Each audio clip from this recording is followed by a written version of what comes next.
Welcome back. Now, South Africa is almost 30 years into democracy, and one of the things that South Africans were promised is clean running water. But over 1 million people in Limpopo have none. The Human Rights Commission found that 10 municipalities were failing to supply water to communities. So for more on this, we are joined now by the Commission's Provincial Manager, Victor Mavhidula, joins me this morning. And thank you so much, Victor, for your time. A very warm good morning to you. Take us through your report. You've investigated water supply within the province. We understand some of the major dams within the province are, close to 90% full. So what has your report found, though? Thank you very much to you and the viewers. I can confirm that our investigation started a long time ago. I must also indicate that we had been receiving complaints from public members regarding water shortage in the province. So what we did was that we decided to have a hearing back in 2021. During the hearing or the inquiry, people came and make presentation. We also invited government departments that are responsible for water supply in the province. And during that hearing, that is where we get presentation from different stakeholders. But I must say to you that, yes, the hearing took place in 2021, but just at the beginning of this year, we also revisited the areas where people were complaining about water. We found that the situation is still the same. People are not getting water. So that is our concern. And we feel that this situation needs to change. So what is problematic is that majority of those villages that does not have water, those things are happening while our dams are almost full. Right. It's not about the shortage of water. It's about water, a failure to take the water to the people. When we talk about these municipalities, can you name them? Who are some of these municipalities? We are talking about municipalities that are water authority. You'll understand that not all municipalities are responsible for providing water. For example, we'll talk about the Wembe District Municipality, Sikokun District Municipality, Capricorn District Municipality, Mopani District Municipality. Then we have the Waterberg, which is the 5th district municipality in the province, which is having their role is an oversight role. They have to monitor, they have to oversight the local municipality within their jurisdiction. So we also have the Bulugwane municipality. You will agree that this is the one that is here in town in Bulugwane where we are. Yes, we're still receiving complaints regarding people not having water, and we are sometimes getting positive response from the municipality. But the biggest challenge is that while the municipality respond when we approach them, maybe for a particular village, they will respond and deliver water maybe for 2 to 3 weeks and then stop again. Yeah, that is the challenge that we are facing. And that's problematic because obviously it just shows that they're trying to look like they're doing something so that at least you are able to see progress. But after some time in the long term, that service stops. I want to also touch on, Victor, capital expenditure budgets and water service infrastructure grants. How are those spent by the municipalities, if at all? Yeah, but if you look in the papers and the funds that are allegedly available for providing water, you will be shocked that maybe you will believe that we're not supposed to run short of water because there can be no excuse. Our dams have water. There are funds that are available, even if the municipality does not have money, but there are grants that are available.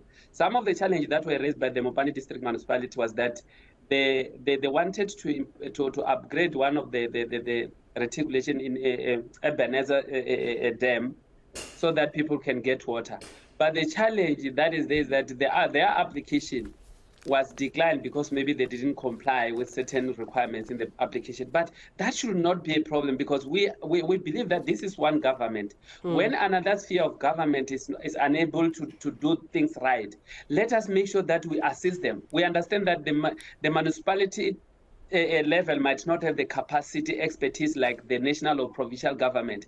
In that case where the municipality is struggling, why there's no intervention to assist in terms of, for example, to apply for the grant? There should be assistance there.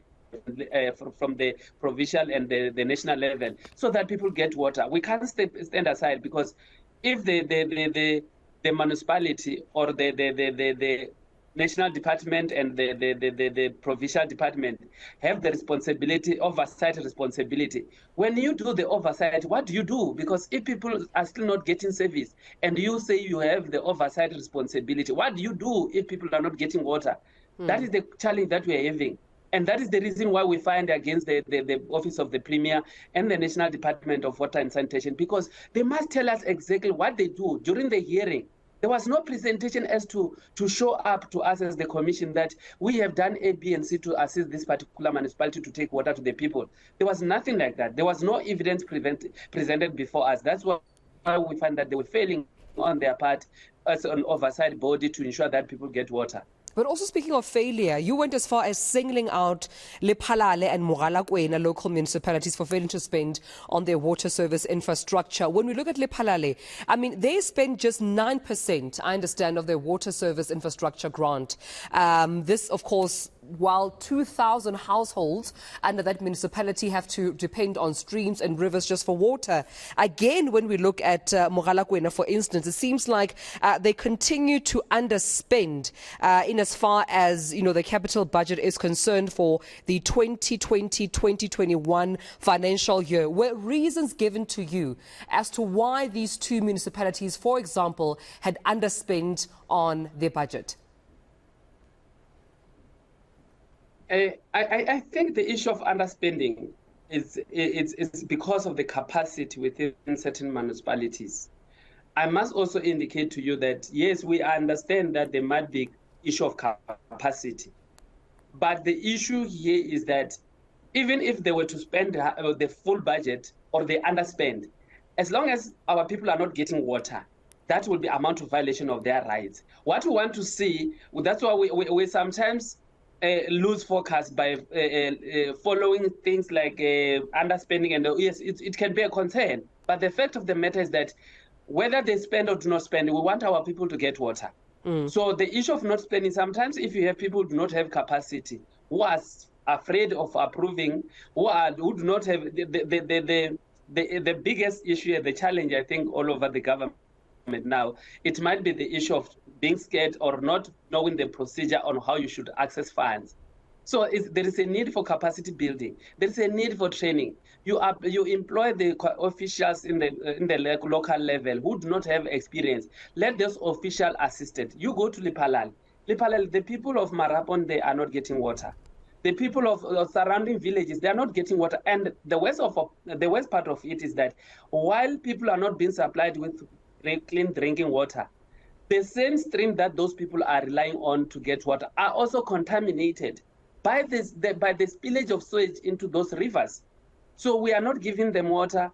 We are not even ensuring that the sewage system that we have are not contaminating those drains. So it's a very serious crisis. You go to Mogalakwena municipality, just straight in Mkhopane, in the surrounding townships such as Mahulering there. Those people are suffering. Those people do not have water, but nothing is happening. Yeah.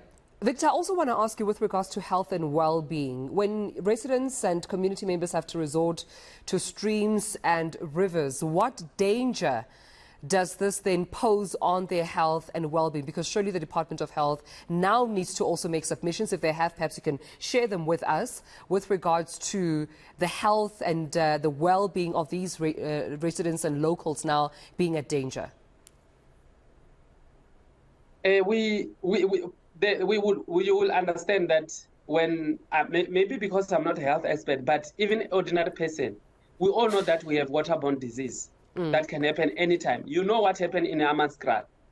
So those are the challenges that if people are not being given water, they will have no other option but to go to the river stream. You know what is painful again? You'll find people advising our communities that you must boil water before. If you are using the river stream water, you must boil before you use that water. But the challenge is that how are they going to boil that water? Because there's no, even the issue of electricity is having impact on them, the load shedding, they don't. So it's a crisis that we need to look at it together and make sure that we take service to the people. We can't continue this way. I just want to ask you this last question, and perhaps you can give me a brief answer if you can. Obviously, you have concluded that some municipalities have violated the Water Services Act. What are now your recommendations as the South African Human Rights Commission moving forward, and as far as some of the findings that you have from what you found in your report and investigated in the Limpopo province? What we did was that in the report, we have given them at least 3 months from the date on which the report was issued. The report was launched on the 16th of October. So we're giving them 3 months to come up with a plan. The plan must also tell us how they are going to resolve the water crisis on those villages that we have identified and within their jurisdiction. Because it won't assist that maybe in the report we mentioned village A, then they go and address village A issues, then they leave village B. So we want them to come up with a plan. The issue is not about water. The issue is about the failure to deliver water, because it's not even about the budget. Because if the National Department indicated during the hearing that they've returned 40 billion to the National Treasury, so you can't tell us that there's no money. Money is there and water is there. The dams are full. So the issue here is about commitment and trying to change the situation. That is the only way we can change. We can improve the service that we're delivering to our people. We leave it there. Victor Mavhidula, thank you so much for joining us, the Provincial Manager in the Limpopo province at the SA Human Rights Commission. A lot of problems coming from some of the municipalities within the Limpopo province, even with major dams there being 90% full. So the issue about underspending when it comes to the capital expenditure budgets, the water service infrastructure grants, as well as, of course, no access to water to some of the most rural parts of the province. And the SA Human Rights Commission saying they've given them 3 months to come with solutions.